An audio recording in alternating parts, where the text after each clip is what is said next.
बिस्मिल्लाहिर्रहमानिर्रहीम ټولو ناول خو خلیل رحمان خلیل صاحب ته پرڼو سترګو دیم کتاب ډېر مبارکي ورکوم. څو شعرونه دي هغه نه بعد یو غزل دی چې ما د اوچتې مرتبې مقام ته چرته پرېږدي، ما د اوچتې مرتبې مقام ته چرته پرېږدي، دا ظالمان مې د جانان سلام ته چرته پرېږدي. سخت ګرمۍ کې د غربت تندې راخسته یمه، سخت ګرمۍ کې د غربت تندې اخسته یمه، ناترسه خلک زما شونډې جام ته چرته پرېږدي. مننه. سخت ګرمۍ کې د غربت تندې اخسته یمه، ناترسه خلک زما شونډې جام ته چرته پرېږدي. ځکه مې دواړه سترګې سرې وي او رګزې شاهده، ځکه مې دواړه سترګې سرې وي او رګزې شاهده، د جانان غم مې د شپې خوب آرام ته چرته پرېږدي. غزل دی چې دغه ماشوم به تور وربل پیژني نه پیژني، دغه ماشوم به تور وربل پیژني نه پیژني، دا نظم پیژني غزل پیژني نه پیژني. دغه ماشوم به تور وربل پیژني نه پیژني، دا نظم پیژني غزل پیژني نه پیژني. پرانا ورځ د پښتون، پرانا ورځ د پښتون کور ته لکېږي یاره، پرانا ورځ د پښتون کور ته لکېږي یاره، ما ته راوښیي څوک غل پیژني نه پیژني.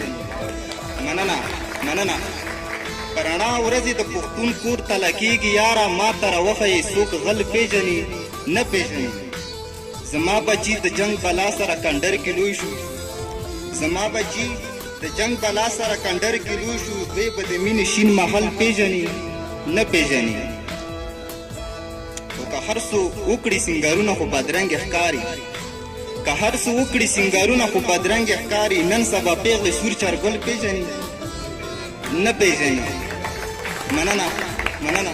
که هر څو وکړي سینګارونه خو بدرنګې ښکاري، نن سبا پیغلې سور چرګل پیژني نه پیژني. تاسو غټان خلک یې، تاسو په بنګلو کې اوسئ. یاسین مینوال صاحب، تاسو غټان خلک یې، تاسو په بنګلو کې اوسئ، ستاسو بچي خاورې کاګل پیژني نه پیژني. مننه مننه. تاسو غټان خلک یې، تاسو په بنګلو کې اوسئ، ستاسو بچي خاورې کاګل پیژني نه پیژني. ستا ورکزې شاهد خو داسې سودایي شو یاره، ستا ورکزې شاهد خو داسې سودایي شو یاره، تیارو کې لو شو تپوس.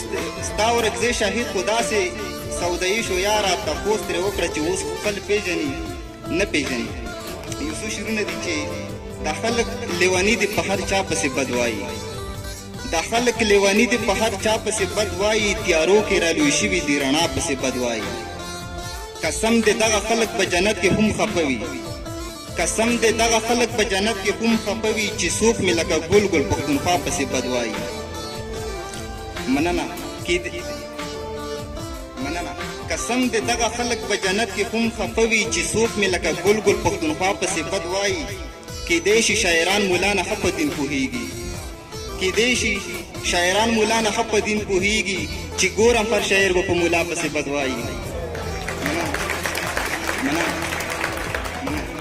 کیدای شي شاعران مولا نه ښه په دین پوهېږي، چې ګورم هر شاعر به په مولا پسې بد وایي.